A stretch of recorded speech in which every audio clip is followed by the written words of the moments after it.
Now, we set this up last week in verse number 18, and it quickly led, in the context, to a focus on the created world.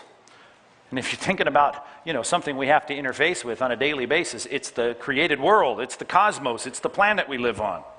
And here's the problem. The world has got a lot to say about how we ought to interface with the world. It's got a whole philosophy as to how we're supposed to interface with the planet. It's got causes and campaigns and convictions about the planet that we live on. And we need to say, now wait a minute, I better take a very careful look at what I'm doing here and make sure that I use things the way God tells us to use things. I don't get mixed up, and I use discernment, because we can't afford to take our cues from our society.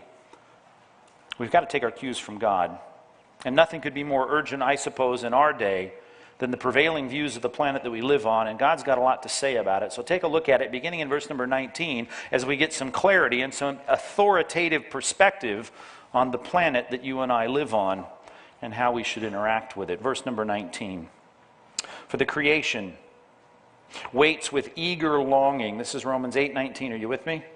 What's it eagerly waiting for? It's longing for the revealing of the sons of God. For the creation was subjected to futility, not willingly, but because of him who subjected it, in hope that the creation itself will be set free from its bondage to corruption and obtain the freedom of the glory of the children of God. For we know that the whole creation has been groaning together in the pains of childbirth until now. Let's just take those 4 verses here this morning and see if we can't glean a more biblical perspective as to how we're supposed to live and interface with a fallen planet. What you may miss if you read that too quickly is that both the statements in verse 19 and 21 about the world itself, whether it's the fallen world now or the future liberated world then, it has a Christian perspective that is in stark contrast to the world's perspective. So let us start there, and this won't tell you much by the title, but number one, let's put this heading, this rubric down on our outline, and let's write it this way. We need to understand the role of creation. You've got to understand that.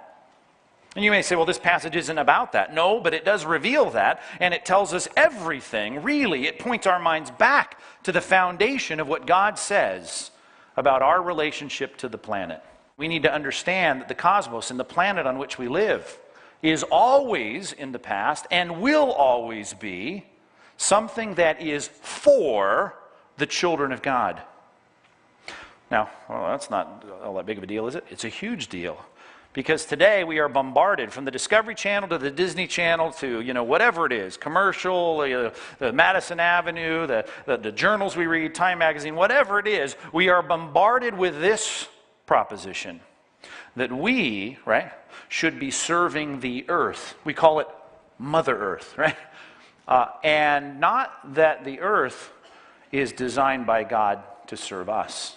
You take God out of the equation and you're left with the earth and us, you all of a sudden start to see the disparity between something that seems much older and longer and more permanent than us, much bigger, much larger, much more powerful than us, and you start to get everything turned around, and you'll start to think that we are here to serve it, which is exactly, precisely where the world goes in not just this age, but any age when you extract God from the equation. In Genesis chapter 2, very clear, man was the pinnacle of God's creation. Made, I granted, from the dust of the earth, but it was the top of the whole created order that God might instill into the person, breathe in him the breath of life to reflect the personhood of God, intellect, emotion, and will. And then he gives them these words, to subdue the earth, to cultivate the earth, to have dominion over everything on the earth. Your body was a sacred container of the image of God. So let's all pour motor oil down the storm drains, right? That's what Pastor Mike's saying. He wants to burn the forest down and torture birds. And yeah, that's what I'm saying. No, that's not what I'm saying. What I'm saying is, though, that I don't exist for the planet.